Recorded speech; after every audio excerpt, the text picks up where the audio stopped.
అదే RTV app వార్తల్ని క్షణాల్లో చదివే అవకాశం ఉంటుంది. ఒక న్యూస్ పేపర్, ఒక టెలివిజన్ ఛానల్ మీ చేతుల్లో ఎప్పుడూ ఉంటాయి. ఎన్నికల షెడ్యూల్ వచ్చిన తర్వాత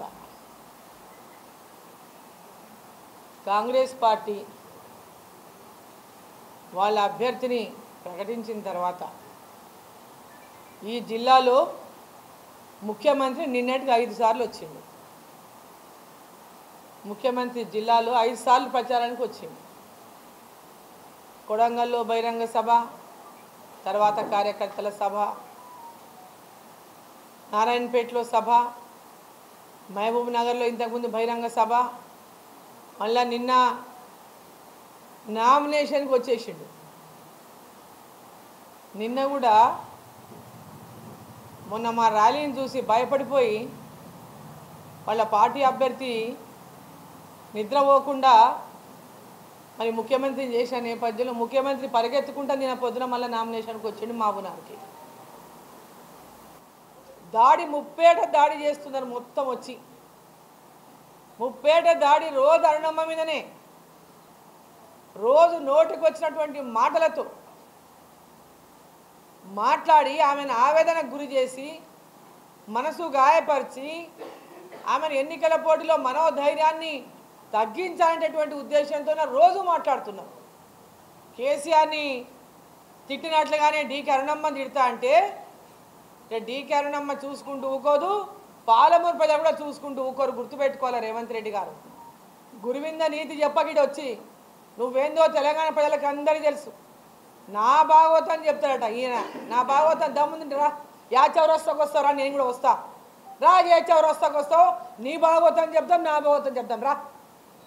వాళ్ళకి ఏమైనా చేసేది ఉంటే చెప్పని ఇంకా ఉంటే చెప్తారు. అరుణమ్మ గురించి ఏమనని ఇంకా లేదు, వాళ్ళు ఏం చేసింది లేదు, చెప్పుకునేది లేదు, ఏం చేస్తారో కూడా ప్రజలకు నమ్మకం లేదు, వాళ్ళకి ఏం చేస్తారో కూడా చెప్పేటటువంటి విశ్వాసం ప్రజల వీళ్ళ పైన లేదు. కాబట్టి పొద్దున్న నోటుకు వచ్చినట్ల ఇలా మాట్లాడతారు. యా బాబు ఏం డైలాగ్ చెప్పినవరా నాయన బాబు, నువ్వు ఎవరికి గొడుగు పట్టినావు చెప్పు, ఏడ సేవ చేసినావు చెప్పు. నువ్వు నీ కాలుకు చిన్న ఉస్కరావాన్ని అంటుకుందా? నీ కాలుకి ఎడనన్నా ఎప్పుడైనా బూట్లు వేసుకొని తిరుగుతావు, ఎడైనా గింత ఉస్కరావాన్ని నీ కాలుకి అంటిందా? ఏడ సేవ చేసినావు? ఒక రోజు మరణాన్ని నువ్వు నాణ్యవా? ఓ రోజు ఎండకన్నా నీ నెత్తి గాలిందా? ఏం మాట్లాడుతున్నావు నువ్వు?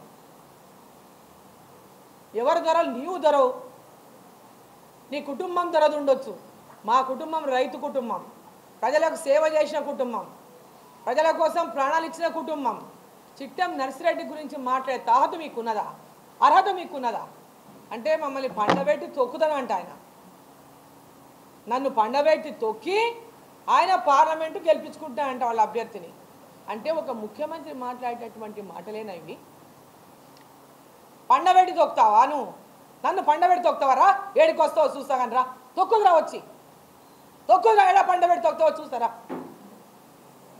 పాలమూరు ఆడబిడ్డ, పాలమూరు ప్రజల కోసం అనేక పోరాటాలు చేసి పాలమూరులో సాగునీరు అందించి, తాగునీరు అందించి, ప్రతి గ్రామంలో అభివృద్ధిని చేసి కాలేజీలు, డిగ్రీ కాలేజీలు, జూనియర్ కాలేజీలు, మెడికల్ కాలేజీ ఇవన్నీ జిల్లాకు తీసుకొచ్చి జిల్లా ప్రజల యొక్క అభివృద్ధి కోసం పనిచేసినటువంటి డీకే అరుణమ్మను మళ్ళీ జిల్లా ప్రజలు పార్లమెంటు గెలిపించాలని, నరేంద్ర మోదీ గారిని గెలిపించాలని, నరేంద్ర మోదీ గారు ప్రధానమంత్రి కావాలని ఈరోజు ప్రజలంతా కోరుకుంటుంటే అది చూసి ఓర్వలేనటువంటి కాంగ్రెస్ పార్టీ నాయకులు నోటికి వచ్చినట్లలా మాట్లాడుతూ ఉంటే మీ పాలమూరు ఆడబిడ్డను మీరందరూ కూడా మీ కడుపులో పెట్టుకొని చూసుకోవాలని చెప్పి నేను కోరుతా ఉన్నా. మీ ఎదలో పెట్టుకొని అభిమానించాలని చెప్పి నేను కోరుతా ఉన్నా. ఈ పాలమూరు యొక్క అభివృద్ధి కోసం డీకే అరుణమ్మని దేశం కోసం నరేంద్ర మోదీ గారిని గెలిపించి, భారీ మెజార్టీతో గెలిపించి ఈ యొక్క దేశం కోసం, పాలమూరు కోసం మీరందరూ కూడా నాకు అండగా నిలబడాలని చెప్పి ఈ సందర్భంగా కోరుతా ఉన్నా. కాంగ్రెస్ పార్టీ వాళ్ళు మాట్లాడిన మాటలకు మరి ప్రతి ఒక్క ఆడబిడ్డ కూడా జవాబు చెప్పాల్సినటువంటి, బుద్ధి చెప్పాల్సినటువంటి అవసరం ఉంది కాంగ్రెస్ పార్టీ. కానీ ఈ సందర్భంగా పాలమూరు ఆడబిడ్డలను అందరినీ నేను కోరుకుంటా ఉన్నా. మహబూబ్ నగర్ పార్లమెంటులో ఉన్న ప్రతి మహిళను కోరుకుంటా ఉన్నా. ఈ యొక్క దుర్భాషలను, వాళ్ళు మాట్లాడే మహిళలను చేసేటటువంటి భాషని ఒకసారి ప్రతి ఒక్కరూ గమనించాలి. నన్ను కింద వేసి తొక్కుతానంటే ఒక్కసారి ప్రతి ఆడబిడ్డ ఆలోచించాల్సినటువంటి అవసరం ఉంది.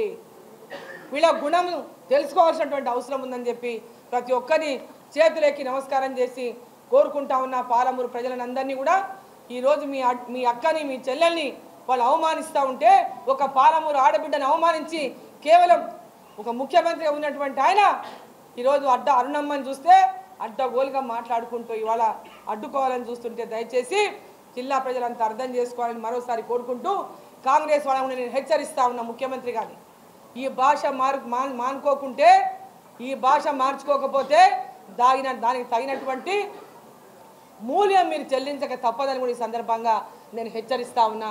ఖబర్దార్ ఇంకోసారి ఇటువంటి భాష మాట్లాడితే నీ ఇంట్లో ఆడబిడ్డలు ఉంటే ఈ భాష ఇంకోసారి నువ్వు మాట్లాడవు. నీ ఇంట్లో కనుక ఆడపడుచులు ఉంటే ఈ భాష నువ్వు ఇంకోసారి మాట్లాడవు. నీ ఇంట్లో ఆడపడుచులు లేకుంటే నువ్వు ఈ భాష మళ్ళీ ఒకసారి మాట్లాడతావు. గుర్తుపెట్టుకో.